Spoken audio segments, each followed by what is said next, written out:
Salve, salve, meus queridos alunos do terceiro ano e do cursinho 100%.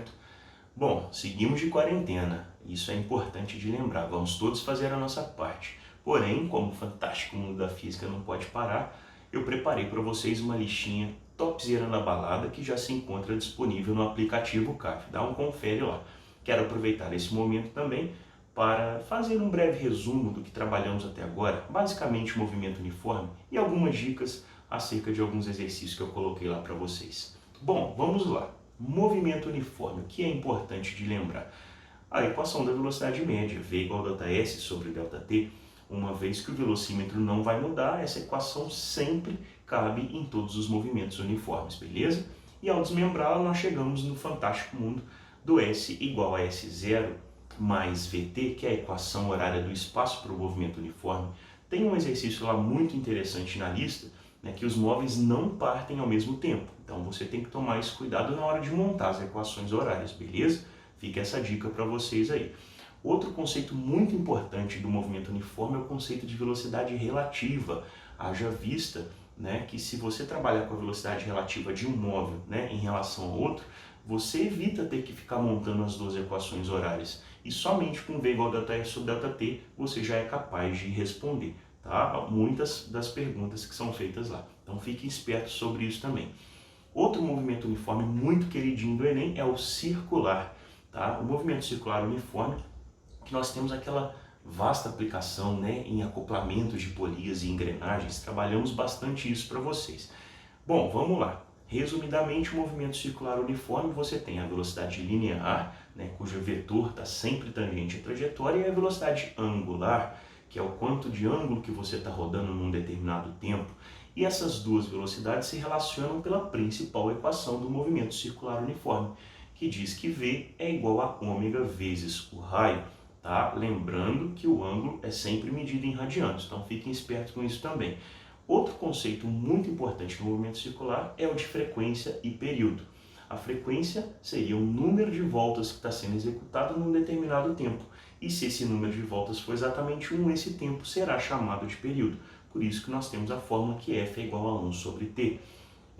Outra relação importante também é de como misturar a frequência e o período com a velocidade angular. Velocidade angular é 2π sobre o período ou 2π vezes a frequência, beleza? Bom, sobre o acoplamento de polias e engrenagens, nós temos dois tipos. O primeiro que nós trabalhamos falava sobre acoplamentos por dentes ou correia, e no outro tipo de acoplamento, por eixo. Vamos lá, resumidamente, o que é importante de lembrar? Acoplamento por correia ou dente. Você vai ter a mesma velocidade linear de transmissão e, consequentemente, a frequência, o número de voltas, a velocidade angular serão grandezas inversamente proporcionais ao raio, beleza? A única coisa que seria diretamente proporcional ao raio seria o período. Quanto maior o raio da polia ou da engrenagem, maior o tempo que ela gastará para dar uma volta completa. Já no acoplamento por eixo, esse é muito mais simples, porque a velocidade angular de transmissão é a mesma. Sendo assim, a frequência também será a mesma, o número de voltas será o mesmo, tá? E o período será o mesmo. As únicas coisas diferentes seriam as velocidades lineares dos pontos periféricos, que seriam diretamente proporcionais ao raio. Quanto maior o raio, maior essa velocidade linear de translação aí, beleza? Lembrando que eu coloquei um exercício muito legal acerca disso, que é para você calcular qual é a velocidade nossa linear de translação em relação ao eixo de rotação da Terra. Lembrando que nós não estamos no Equador, tá? Você sabe, muito esperto que você é, quanto tempo que nós gastamos para dar uma volta completa em torno do eixo de rotação da Terra. E nós não andamos o comprimento da circunferência do Equador, nós estamos numa latitude a qual eu informo para você no exercício. Então você teria que ser capaz de calcular qual é esse comprimento dessa circunferência. E lembrando que esse raio não é o raio da Terra, isso que você vai ter que tentar descobrir lá nesse exercício, beleza?